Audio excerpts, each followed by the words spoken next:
Central ഏഷ്യയിലെ ഏറ്റവും പ്രധാനപ്പെട്ടതും നീളമേറിയതുമായ നദികളിലൊന്നാണ് അമുദര്യ. മാവറ അൻ-നഹർ എന്നൊക്കെ അറബി ഗ്രന്ഥങ്ങൾ പറയുന്നതും ഈ നദിയാണ്. താജിക്കിസ്ഥാനിലെ പാമിർ ഹിന്ദുക്കുഷ് പർവ്വതനിരകളിൽ നിന്ന് ഉത്ഭവിച്ച് അഫ്ഗാനിസ്ഥാൻ, താജിക്കിസ്ഥാൻ, തുർക്ക്മെനിസ്ഥാൻ, ഉസ്ബെക്കിസ്ഥാൻ എന്നീ രാജ്യങ്ങളിലൂടെ ഏകദേശം 2400 കിലോമീറ്റർ സഞ്ചരിച്ചുകൊണ്ടാണ് ഈ നദി ഒഴുകുന്നത്. മുൻപ് അറൽസിയിലായിരുന്നു ഇത് ചെന്ന് പതിച്ചിരുന്നത്.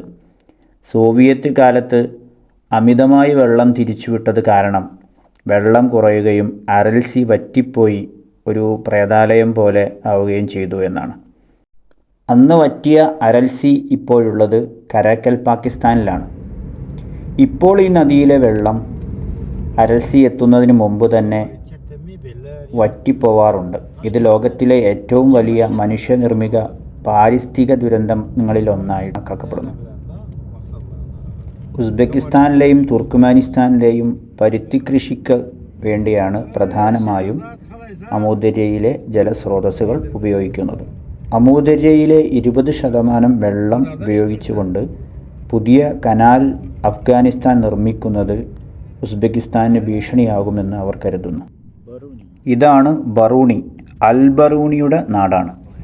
ഇസ്ലാമിക സുവർണ കാലഘട്ടത്തിലെ ഒരു ബഹുമുഖ പ്രതിഭയായിരുന്നു ഇദ്ദേഹം.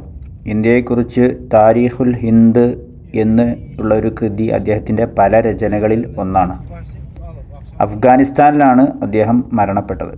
ശാസ്ത്ര സാംസ്കാരിക ചരിത്രത്തെ മാറ്റിമറിച്ച ഒരുപാട് പ്രതിഭകൾക്ക് ജന്മം നൽകിയ നാടാണ് ഉസ്ബെക്കിസ്ഥാൻ. അൽജിബ്ര അഥവാ ബീജഗണിതത്തിൻ്റെ പിതാവ് എന്നറിയപ്പെടുന്ന അൽ ഖ്വാറിസ്മി, ഇദ്ദേഹം ജനിച്ചത് ഖൊറാസം റീജിയണിലാണ്. ദ സെക്കൻഡ് ടീച്ചർ എന്നറിയപ്പെടുന്ന അബു നസ്ർ ഫാറാവി, ആധുനിക വൈദ്യശാസ്ത്രത്തിൻ്റെ പിതാവ് എന്നറിയപ്പെടുന്ന ഇബ്നു സീന, ഉസ്ബെക് സാഹിത്യത്തിൻ്റെ പിതാവായ അലിഷർ നവോയി, ഇങ്ങനെ ഒരുപാട് പ്രതിഭകൾക്ക് ഉസ്ബെക്കിസ്ഥാൻ ജന്മം നൽകിയിട്ടുണ്ട്. ഈ വഴി നീളുന്നത് കരാക്കൽ, പാകിസ്ഥാനിലേക്കാണ്. കരാക്കൽ പാകിസ്ഥാൻ്റെ ക്യാപിറ്റലായ നുപൂസിലേക്ക് 142 കിലോമീറ്റർ ഉണ്ട് എന്ന് കാണിക്കുന്ന ബോർഡാണത്.